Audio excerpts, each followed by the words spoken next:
Hope everybody's doing good this afternoon. It is very difficult to go behind three of the most amazing individuals that I have heard, but let's give them all a round of applause. I also have to acknowledge, because Brother Prince is in the room, and not only is he a mentor, but he's a Sigma. I also have to recognize the oldest fraternity known to man, the first fraternity of Black collegiate Greek life, Alpha Phi Alpha Fraternity Incorporated. Are any alphas in the house? I had to get one, Mr. Prince. I had to get one. So there's a story that goes a little bit like this. There was a man that lived a long and prosperous life, and after living his life very well, he ended up surmising and departing from this earth. And as the man made his way up to the pearly gates, he was greeted by Michael. And Michael looked at the man and said, "You've lived such a good life. We want to do something different for you. We would like for you to decide where you're going to spend eternity." He said, "We're going to let you visit both places, and then afterwards, you make the decision." The man said, "Okay." Got in the elevator. Elevator went straight down. Opened up. He saw a beautiful oasis, almost like a resort, even better than the Ritz-Carlton. Concierge service took his luggage straight to his room. In his room, he had all the fruits and vegetables you could imagine, and charcuterie boards, all the different things you could want. Laid his pillow down, put a mint on his pillow. The man slept out on the balcony and looked over the water and was thinking, man, this isn't that bad. Next morning came, elevator opened and said, "Okay, it's time to go up. We're going to see your next location." Took him up to heaven. And of course, heaven is what you would imagine, clouds and harps, and saw all of his loved ones, saw his grandmother and grandfather he hadn't seen in a long time, really enjoyed, reminiscing.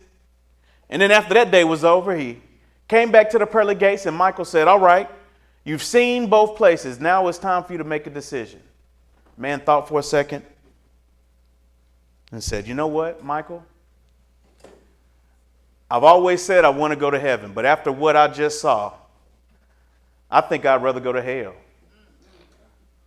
Michael said, "Okay," closed the elevator door, smack, straight down to hell. Opened the door, and hell, as you can imagine, was in front of him. Hellfire, brimstone, rocks, boulders as big as you could think, and a pickaxe just for him, and he would have to pick on the boulders.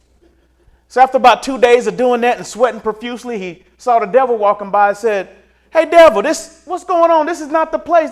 Where's the resort and the concierge and the fruits and the charcuterie board? Where's all of that?" The devil looked at him and said, "Oh, that? Oh, we were just campaigning. The election is over now. Enjoy." Doesn't that feel a lot like the moment we're in right now? Now, I don't know any of you in here that chose hell, but it feels very hot in America right now. But I think it's something that's interesting that has connected us all together, all of the individual speakers and all of us in this room, this understanding of unity. Now, fellas, y'all look good in here this morning, I got to say, this evening. But try as hard as James Brown could, this is not a man's world. As a matter of fact, since we're already dealing with God, if you really think about the book of Genesis, when man was on the earth by itself, that was a terrible decision. You just think about man left on earth by himself alone. Imagine how many times God had to fix his leg because he done fell into something, broke his arm. After a while, God got so tired he had to say, "Whoa, man, I got to do something different." And here comes woman. And so it is a reality that man in and of ourselves is nothing. But when you bring two together, that union, it takes the selfish nature out of man. It takes the misunderstanding of I'm here for what's in it for me, but that collective reminds us that we're here for us. And so in the time that I have left, I want to share with you not a political message specifically based on what to do to fight against Donald Trump. Because we're not just fighting against Donald Trump. We're not just fighting against Republicans. As a matter of fact, some of you all in here have friends that are Republicans. We have black folks that are Republicans. But what we're fighting against is understanding that we have already won the prize. We're just too scared to claim it. And in this instant, what we need to do to claim the prize in 2025 is just like what every speaker has said to you this evening. We have to come together for us.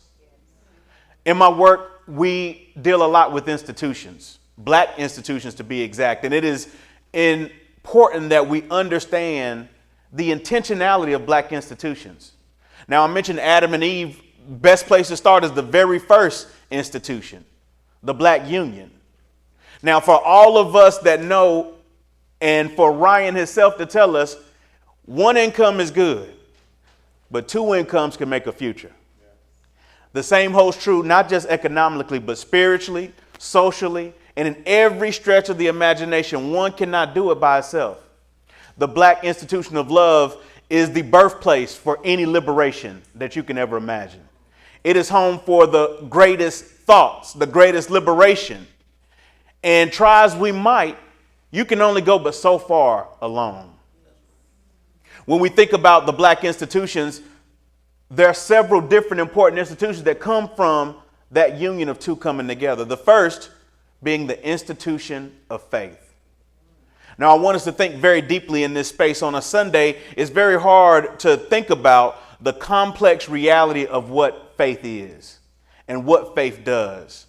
But 400 years ago, our forefathers, our ancestors, didn't have the ability to practice faith in the same way that we practice it today.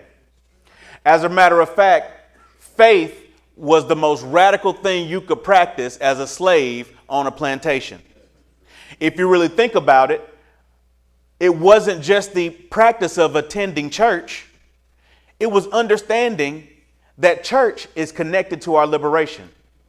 As a matter of fact, they had church services along the banks of the river so they could drown out the noise and the plantation owners couldn't hear them talking about how to get free.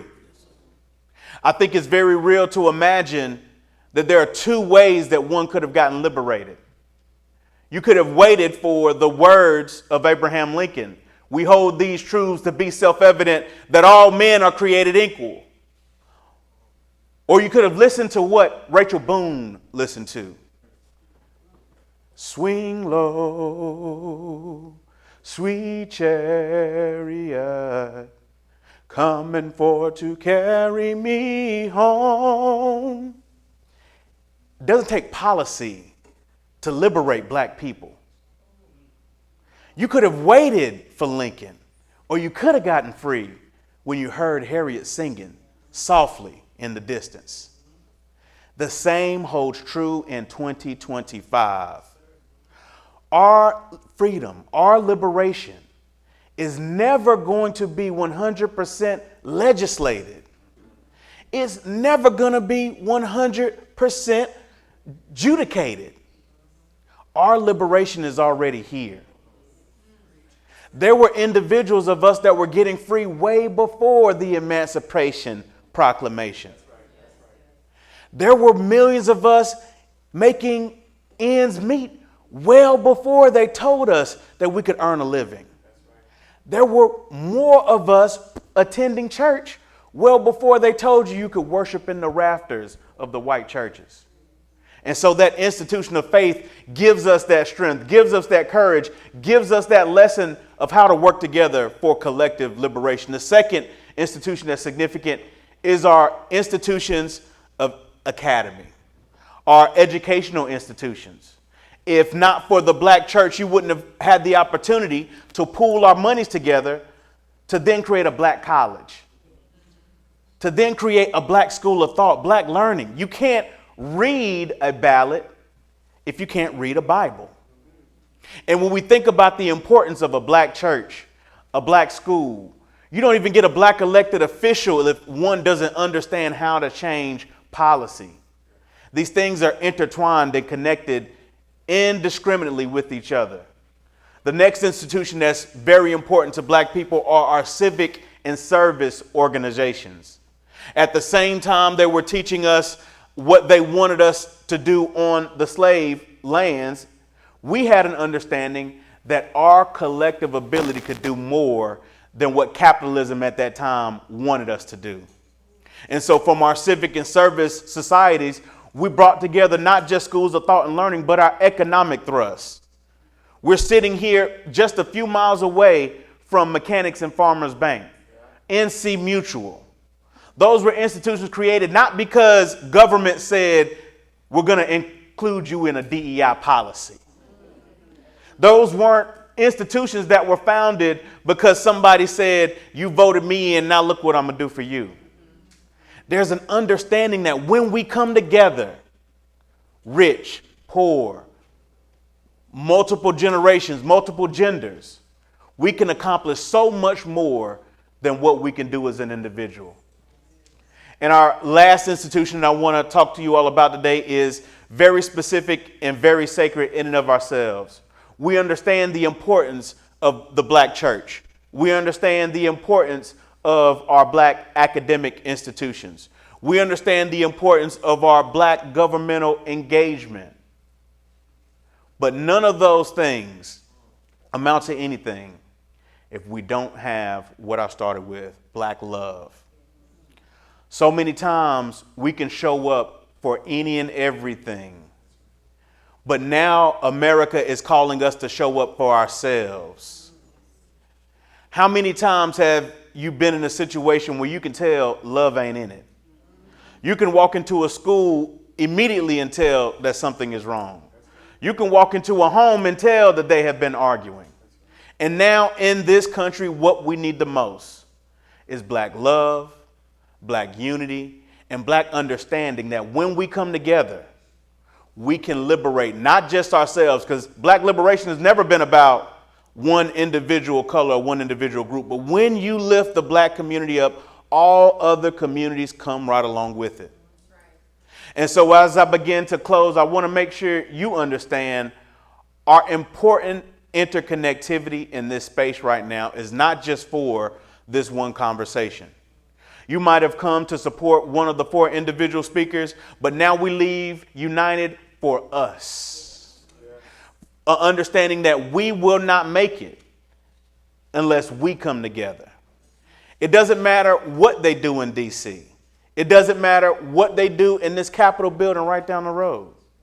But what matters is what we do in these spaces, the reality that we create, the individuals that we help pull forward, that we reach as we climb. And understanding that until we can make a difference with each other, there's no way we can make a difference for our future. Thank you very much. Whew.